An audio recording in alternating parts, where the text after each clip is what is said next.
Hey guys, I got the Duramax here. I was gonna see how much you guys know or tell me what my problem is.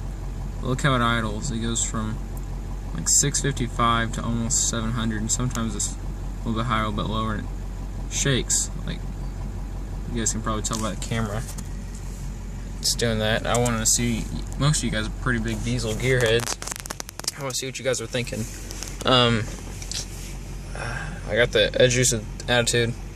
I don't know if I just need to put some injector cleaner in or what's going on, but if you guys would tell me, help me out, it'd be nice. This is completely warm right now. I just got off the highway. I'm at my house. So 171, transmission's warm. Actually, it's perfect. Everything, all my gauges look fine except for the fuel, which I like that to be full. Whatever, but tell me what you guys know. Peace.